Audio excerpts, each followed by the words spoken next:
Good morning, Mavuno Downtown. Good morning. You guys, did you feel the energy that was at the camp this week? The gift of youth. Did you see it? Oh my gosh. Now, do we have any first-time visitors today? We do. Thank you, first-time visitors. We are so happy and glad to have you. At the end of the service, you can go to our tent out there and have a cup of tea as you get to know more about us. We love visitors. It is my joy, honor, and privilege to be here this morning, or is it afternoon, to bring God's word. And I would like to thank Pastor Joanne and Pastor Kuria, who have been taking care of our community. And I hope you people take some time to pray for them. It's very important to pray for our pastors constantly and consistently because they do a lot of work. Some seen, some not seen, and they are always under the line of fire. So we make it as a family a point to pray for our pastors, to pray for God's protection over them, to pray that they would actually have time to spend with God because of the demands on their time. We pray for their children, and we pray that God would provide for them. So please always remember to pray for them. I also want to thank God for our movement leaders, that is Pastor Kara and Pastor Mureithi, who have faithfully been leading the movement and many different churches for the last few years. So we also remember them in prayer and thank God for how far we have come. Now, today we continue with our series, which is it worth it? Last Sunday, we had the first session, and we were able to establish that Jesus Christ determined and God said we are worth it, and as a result of that, he gave up to his life so that we could have eternal life, because he was convinced that we are worth it. As we discussed last week, we were concentrating and focusing on Jesus, and today we want to look at a different group of people and consider that question, is it worth it? But before I get into that, I want to ask a question. And it's just a 60-second engagement with your neighbor. And this is my question. Have you ever committed to something, and then halfway through, you're like, I should not have gotten into this? And if you have, what was that thing? 60 seconds of engagement. Have you ever committed something, started it, and halfway through you're like, I should never have got myself into this? If you have, what was that thing? 60 seconds of engagement.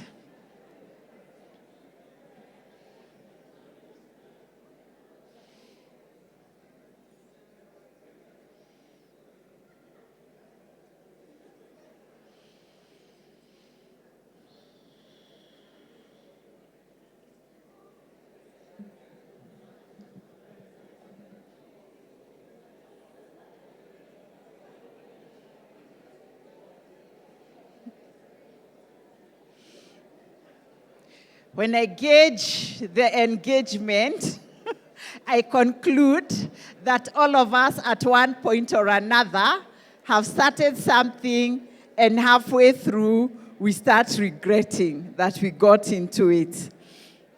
Now, there are many things that we could start or get into that we later on are like, shucks, I should not have started this.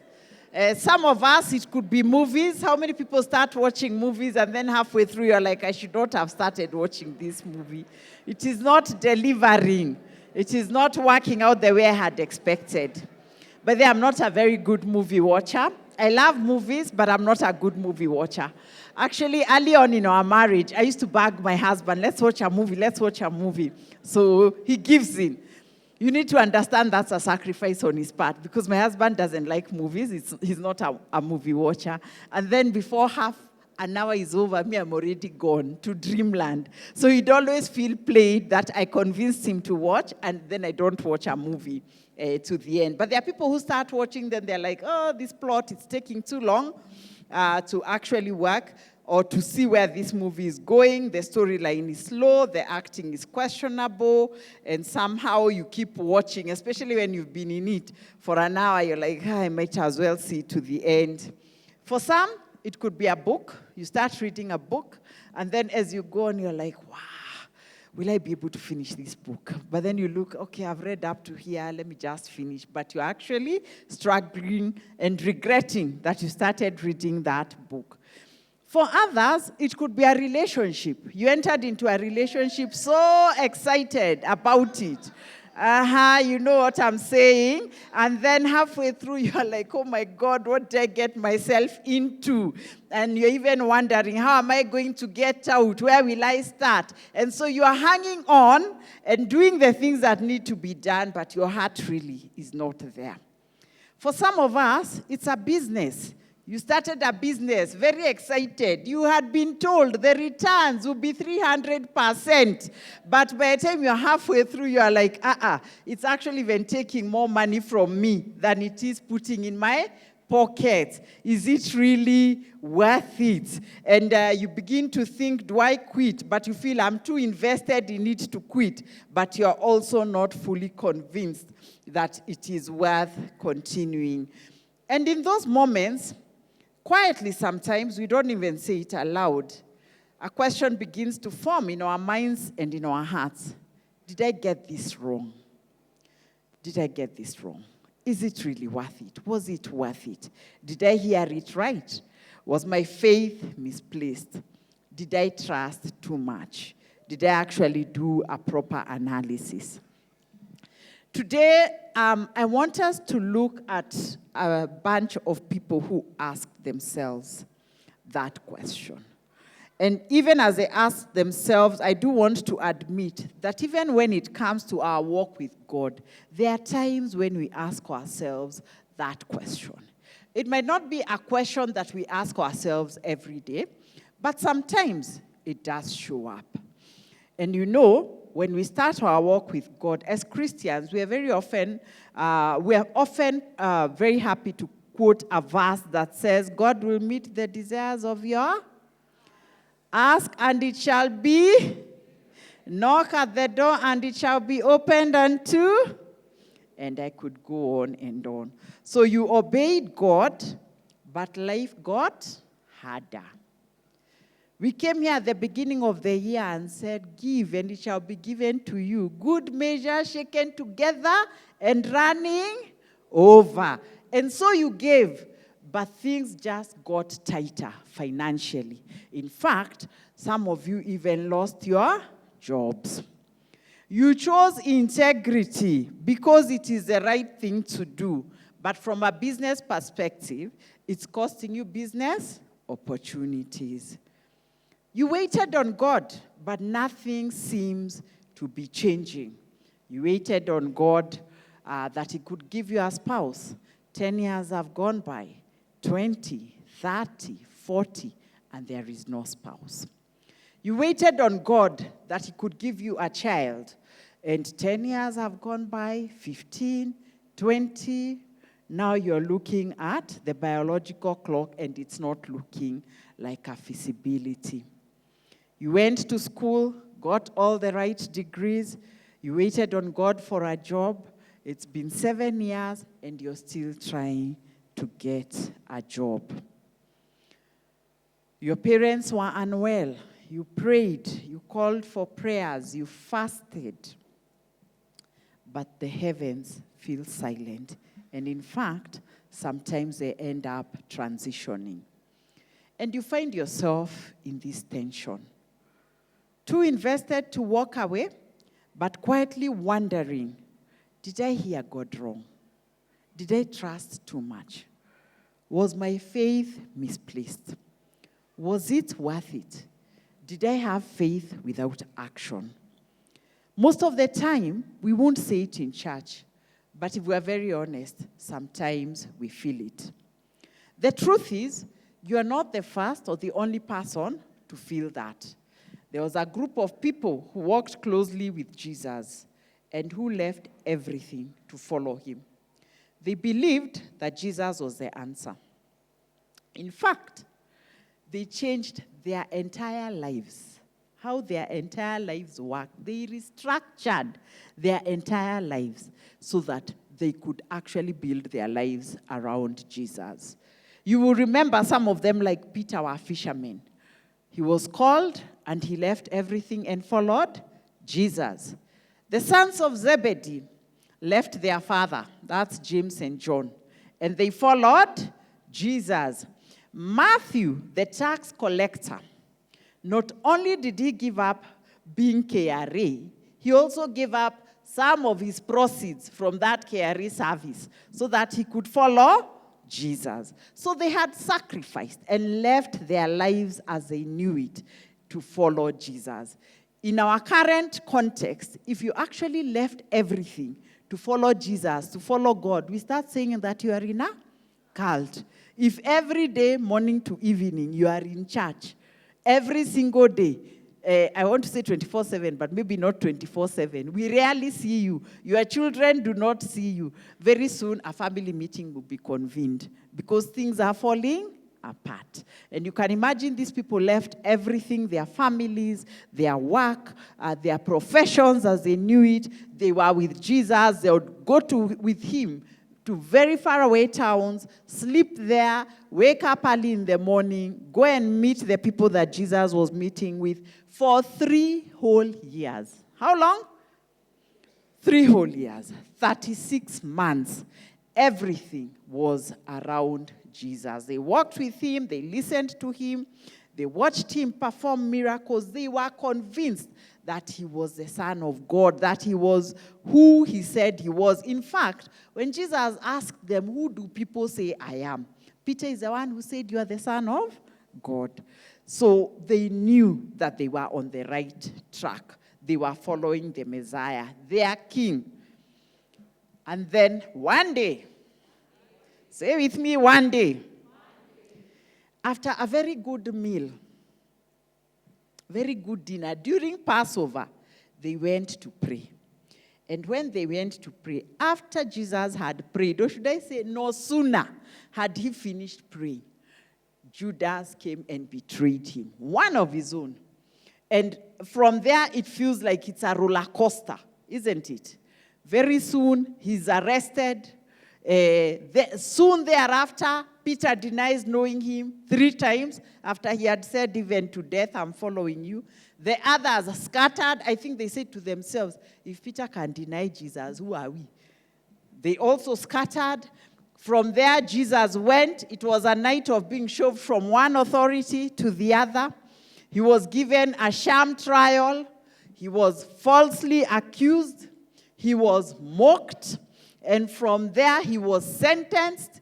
He was beaten some more. From there, a crown of thorns was put on him. He was given a cross to carry. All the meanwhile, he's being flogged, and off to Calvary he goes. So you can imagine they are watching him. And they get to Calvary, and nails are driven into his hands and his feet. And he's actually put up. What a shocking shock. Not only that, the guy, after being put up, he says, my God, why are you forsaking me? And then after that, he says, it is finished. And he gives up his soul. They remove him from the cross and take him to a tomb. And then a stone is rolled on the entrance of the tomb, and it is sealed. When that tomb was sealed, it was not only sealing a grave, it actually sealed their hopes, their dreams, their desires, their ambitions, and their expectations. And I want to tell you why. So let's go back, roll back to when Jesus called them as his disciples, and they chose to trust him and to follow him. You see, to the disciples, Jesus was not merely a teacher. He was the master of both the physical and the spiritual realms. They had witnessed him systematically dismantling the limitations of human conditions. restoring the sight to the blind, healing the mute, restoring mobility to paralyzed people, and even giving peace to those tormented by demons. His authority did not end there. It extended to the elements of weather. He commanded the storm to calm down in their presence. So now just imagine with me, the other day Nairobi had floods. So if Jesus was here in the physical, he would have said, hold on, hold your horses. And the floods, hold on. Watu wafike nyumbani kwanza. Are we together? That's the kind of thing they had witnessed. Jesus had walked on water, defying the law of physics as we know it. And not only that, the disciples had seen Jesus being their ultimate provider. He had multiplied a few loaves and fish to feed a crowd of 5,000. And this was not even once. There's a time he also fed 4,000. Not only that, if you are in business, or for us Kenyans, we know what we are going through. He had also provided tax for their KRA then. There's a KRA officer who came to Peter and said, if I have to say it like my young daughter, say, bro, is your boss paying tax? That's what I hear, it's called bra, I don't know, bro. Is your boss paying tax? And he goes, he's paying tax. Then he goes to Jesus, and Jesus is like, what is it? Ni tax. He says, go open the mouth of a fish. Your tax and mine, taken care of. Hakuna haja kuogopa. I wish it can happen today, I'm telling you. Anyway, so he ensured their needs, both physical and spiritual were met. He met all their needs, both physical and their civic needs. Where they needed to fulfill statutory obligations like tax, he made sure that they were met. But most profoundly, they had actually seen Jesus conquering death. Remember Jairus' daughter? Jairus came to Jesus and said, my daughter has died. He's with the disciples. I'm coming. And by there on his way as he's going, a woman reaches out to the hem of his garment and she recovers. He gets there and they are wailing. In fact, when you read that story, you'll see just like we have different cultures here that wail differently. Even there, they have their own style of mourning the girl who has died. And Jesus said, can they all get out? And and he says, she's asleep, and they are laughing. They are driven out. He gets in with his disciples and he says, girl, get up. The girl got up, like she simply was asleep, but she was actually dead. Then after that, he actually did raise his friend Lazarus. You remember Lazarus? Now, when he was told about Lazarus, he was a few days away. If you're told your close friend or close relative has died, so you leave everything and go. Not Jesus, like, by the way, I'm coming. He takes his time. By the time he gets there, Lazarus died and was buried. And actually the tomb is already sealed. And Jesus, he mourns, he's feeling sad. Then he goes there and says, but now Lazarus, get up, get out. And Lazarus got out. So they had seen him actually do miracles and resurrect the dead. This is where these disciples were coming from. Are we together? And they knew that this is Jesus, the Son of God. Some of them had even experienced him talking to God and his face transforming to light like the sun. That is the Jesus they knew. Now, fast forward on Crucifixion Friday, he has actually been crucified and died. If you were the disciples, what would you have been waiting for? I don't know what you would have been waiting for. But let me tell you, if I was the disciple, having experienced all those miracles, what may I have been waiting for? I would have been waiting for a moment like when we are watching these movies of Rambo and other superheroes. The guy always, the superhero, always goes through this tragic thing where you are like, my God is he will be killed. And sometimes you even think he's been shot. He's lying over there, and you're just feeling, oh my God, how could he be killed? And then his fingers start twitching. Then you're like, he's actually alive. Then his eyes fly open. Then he stands up. He proceeds with action, and he carries the day. I kid you not. I think the disciples kept waiting for Jesus to. He's going to get down that cross. And I think that's the confidence on which even the soldiers were blindfold him and saying, Nani amekugonga? See, he's supposed to know. Yeah? Or the confidence of, see, by the way, you take yourself off this cross and you take us as well. So even me, I would have been waiting because the miracles they had experienced, they knew that that was something within his power. So they kept waiting. And then it did not happen. So you can now imagine their response after the grave was actually sealed. Their doubts, just wondering, what on earth was this about? And this is captured very well in Luke 24, 13 to 21, in the NIV version.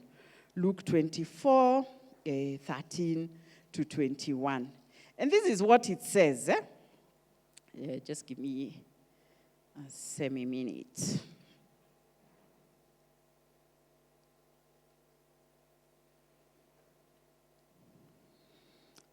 Now, the same day, two of them were going to a village called Emmaus. In my primary school, we used to say Emmaus. Then my husband said, you're seeking Power. It's Emmaus. Going to a village called Emmaus, about 11 kilometers from Jerusalem. They were talking with each other about everything that had happened. As they talked and discussed these things with each other, Jesus himself came up and walked along with them. But they were kept from recognizing them. He asked them, what are you discussing together as you walk along? They stood still, their faces downcast. One of them, named Cleopas, asked him, are you only a visitor to Jerusalem and do not know the things that have happened there in these days? What things? He asked. About Jesus of Nazareth, they replied. He was a prophet, powerful in word and deed before God and all the people.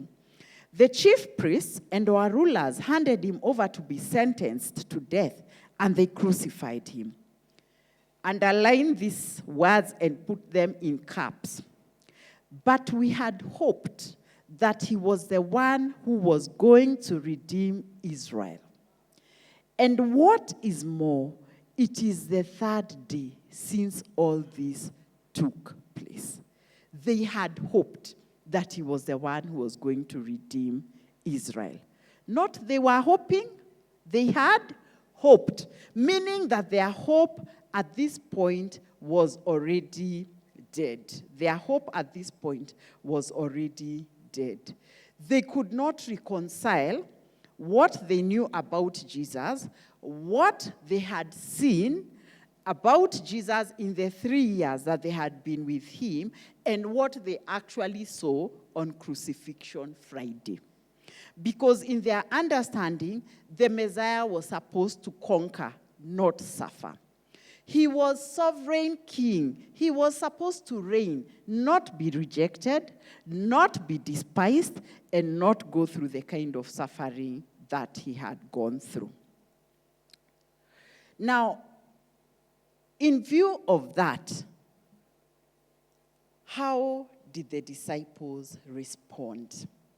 As I said, something in them had already died. Their hope had died. Can you imagine with me the questions that began to raise in their hearts? Did we get this wrong? Did we follow the wrong guy? Did we waste 3 years of our lives? What do we do now? Because the person who gave their lives meaning was gone. And with Jesus' death, their purpose, their sense of direction disappeared as well. And this is what they began to do. They began to question their calling. For 3 years, they had believed that they were part of something bigger, something eternal. But now, they were not leaders, they were not world changers. They were not even bold followers anymore. They were afraid and hiding themselves behind locked doors, confused, unsure of who they were without Jesus. Some of them began to question their sacrifice. Why did I leave my business? Why did I leave my profession? This was really a bad investment. And some of them, at the time that Jesus arose, had already started going back to their lives as they knew them. When you read the Bible, you'll see that somebody like Peter had already started going back to actually fish. So they had gone back. They no longer had faith in what they were supposed to do when Jesus was not there. So they began to question their sacrifice of time, their sacrifice of families, their sacrifice of their careers. They also began to question God's plan. I think they were asking themselves, if Jesus was the Son of God, as we knew him, and God did not intervene on his behalf, sembuse mimi. See, that's what you would ask. If the Father did not intervene on behalf of the Son, whomst am I? On what basis could we be even trusting the promises that they had believed in before? Nothing made sense anymore. And the silence between Friday and Sunday only made it worse. You had that conversation. And now it is 3 days. So maybe they were still hoping day one, Pengine, he'll remove the rock, but now it's 3 days. This thing, it's gone. It's gone. And if we are honest, sometimes some of us find ourselves there. It's normally not at the beginning of our faith. Sometimes it is in the middle, usually. After you have obeyed, after you have sacrificed, after you have trusted, after you have invested, and things don't make sense. And in those moments, we tend to drift into a few spaces. Some of us fall into despair. Like the disciples, we lose hope. We lose heart. We begin to believe that things are not going to get any better. We move into doubt. Not the kind of doubt that is loud and aggressive, but the quiet one, the internal questioning, the one that persistently and consistently says to you, are you sure you made the right decision? We are trying to reconcile what we believed with what we are experiencing. And sometimes what we end up doing is we just disengage.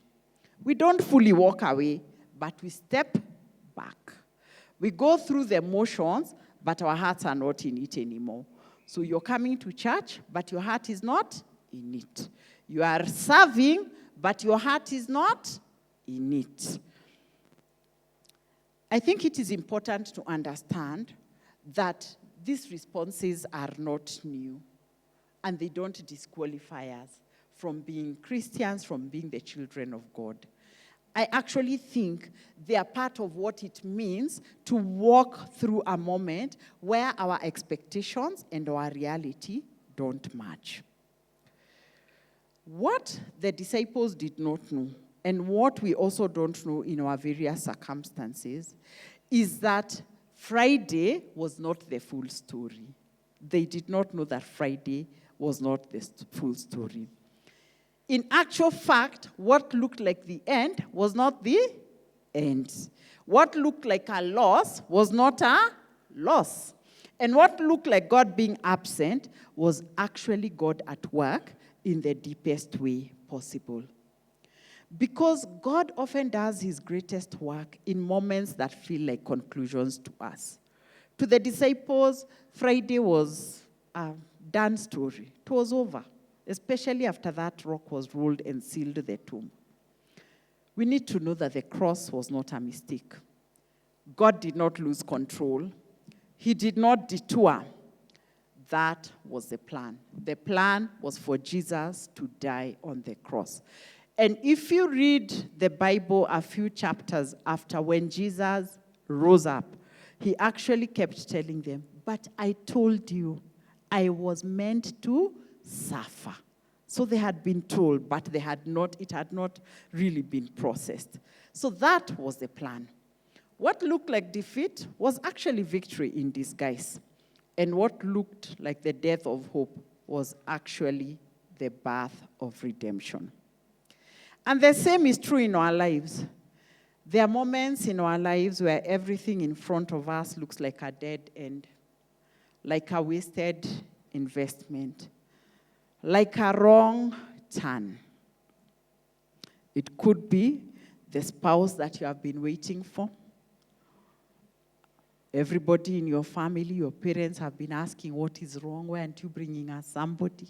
Whether you are a man or a woman, and time has really moved. In fact, you have lost hope as far as that is concerned. It could be that you have been waiting for a child, and you have prayed to God. You have done everything possible. You have trusted, you have fasted, you have believed. And we even know somebody like that in the Bible, Hannah, Sam's mom, who was crying speechlessly to God. You could be that person. You've been crying speechlessly to God. It could be your parents, your ailing parents. You've done everything you can. You've taken them to India, taken them from one place to the other, praying to God for healing. Things are not improving. Resources are just being drained as you pay hospital bill after hospital bill, fundraising for the hospital bills. It could be a job. You've been looking for work, you've been trying business, nothing seems to be working. And you have all the qualifications that are required to do the job. You have made thousands of applications, attended even more interviews, and each time you're hopeful that something will happen, and what you receive is a regret. It could be familiar relationships. You've had poor relationships as a family, as siblings. You keep hoping that the relationships will improve. You have tried to pray about it. You have asked your DG to pray about it. You have prayed and fasted, but the relationships between you and your sisters or your brothers, or between you and your parents, or between you and some aunties, it has been 1 year, it is now 2 years, it is now 10, 15 years. You don't even talk to each other. Your children are not talking to each other, and it just seems like a hopeless situation, like a hopeless scenario. And on it goes. You need to remember, if God could take the cross, which was the darkest moment in history, and turn it into the greatest victory, then it means whatever your circumstances right now is not beyond his ability to redeem. He might not redeem it in the way that you want. He might not even redeem it in the way that you understand it, but he will redeem it. And sometimes you only understand 2020. After the thing is done, that is when you understand what God was doing. So what do we do in those moments when we are asking ourselves, is it worth it? Is this marriage worth it? Is this relationship worth it? Is this job worth it? Is this God even worth it? What do we do with those moments? I want to suggest to you that the first thing we do is not to hide our doubts. The first thing is not to hide them. It is not to pretend that those doubts are not there. I think it is to take those doubts to God. We serve such a big and great and mighty God. He's actually not intimidated by our doubts. And we can see later on, I believe you'll see that's exactly what Thomas did. He said, unless I touch. Jesus didn't say, you have been with you for 3 years and you're here telling me unless you touch. No, Jesus actually went to him and said, here, touch. So Jesus, God is not intimidated by our questions. In fact, he would rather have our honest doubt than our silent distance. I don't understand, so let me walk away, let me withdraw. No, God says, bring those doubts to me. And you can. You just say to God, Lord, I don't understand. Help my unbelief. And sometimes the most spiritual thing you can do is not have all the answers, but to stay in conversation with God. God, I am struggling with this. I am struggling that you have not given me children. I am struggling that you have not given me a spouse. What did I do? What did I not do? I'm not saying that God did something. I'm saying you take those doubts to God. And we can see that with personalities that had a very strong relationship with God. You can see David, you can see Moses. In fact, I always laugh about Moses. Moses makes me feel happy because when things were thick, he'd go and tell God, your people. Then God is telling him, but they are your people. And they are both telling each other, man, these are your people. But it's being honest with God to an extent where you can walk and say, this is what it feels like. Be in prayer even when your words feel weak. Keep opening scripture and reading it even when it feels dry. Because doubt that is brought to God becomes a doorway to a deeper faith. More than that, bringing your doubts into the light breaks the power of isolation and shame.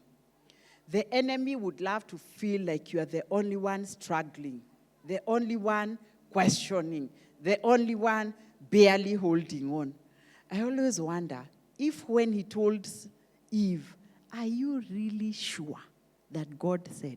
Maybe if Eve had gone to Adam and said, the guy is asking me, perhaps the outcome would have been different. But he made her feel she was the only one questioning, the only one struggling, the only one barely holding on.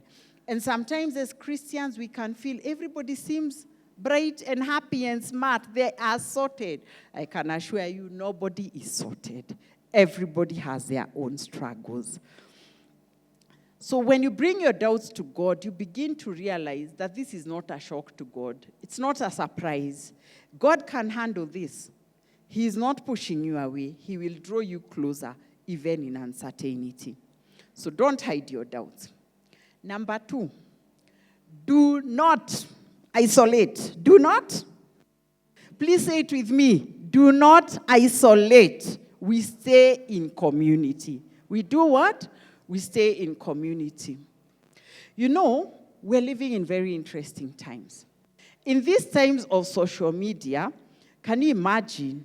Wabui Kiama is struggling and wondering, I have been in this space. Nothing seems to be working.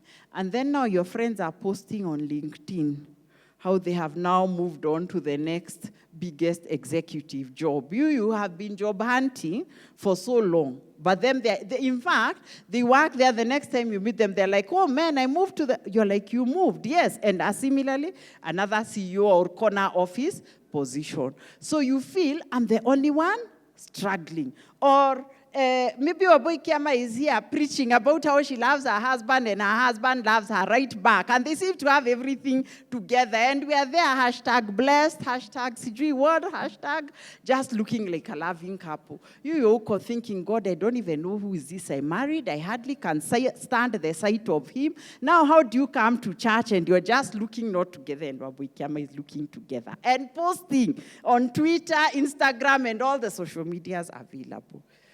But you see, when you are isolated, isolation magnifies your doubt. It makes you look like you are the only one.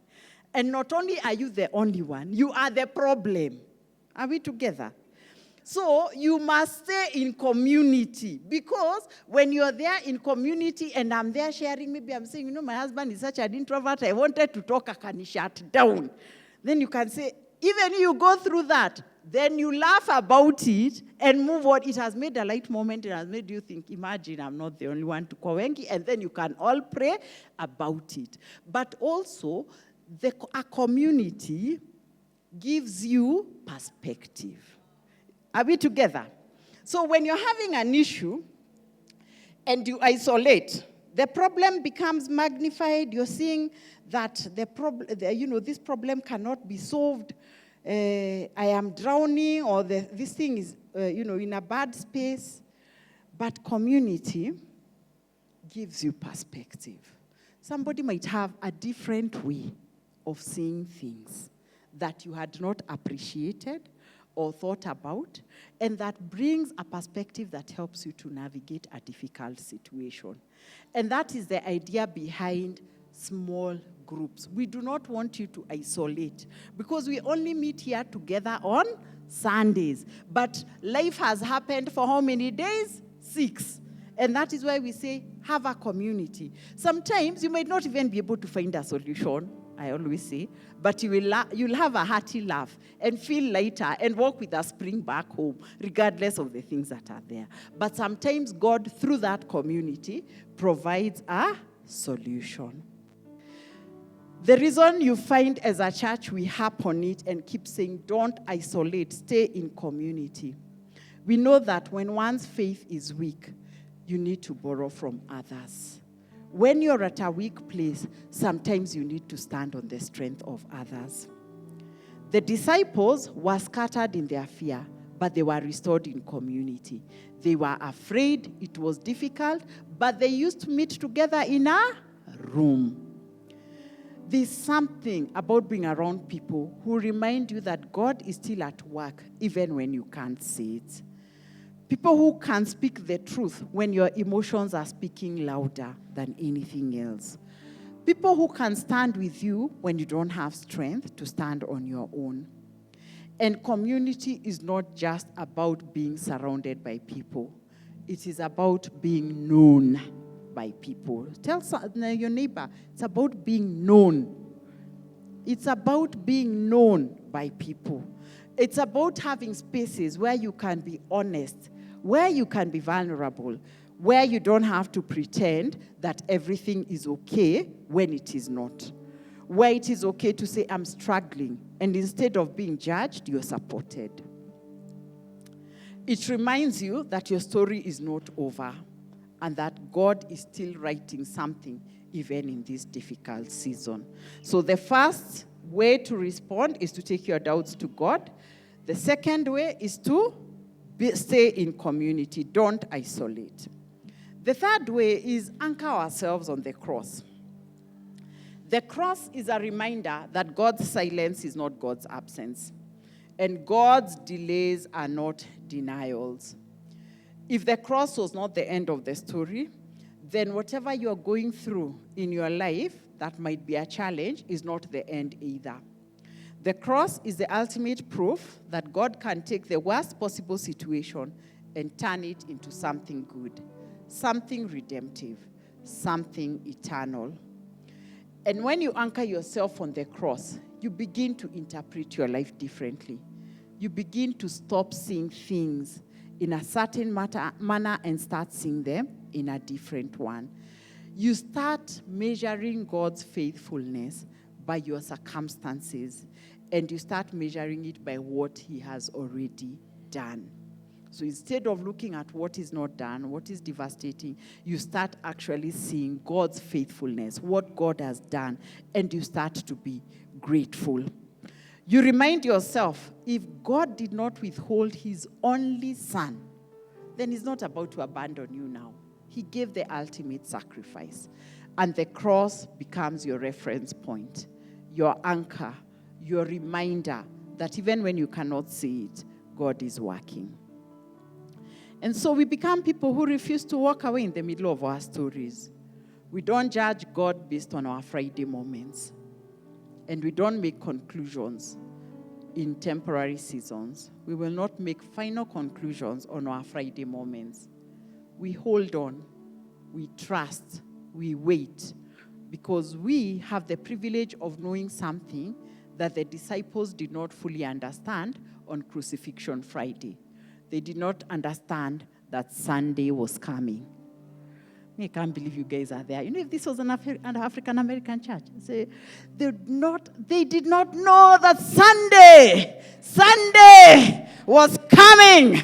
All right, hallelujah. That's what we'd be saying, because our Sundays are coming. We understand that I might be in Crucifixion Friday, but Sunday is coming.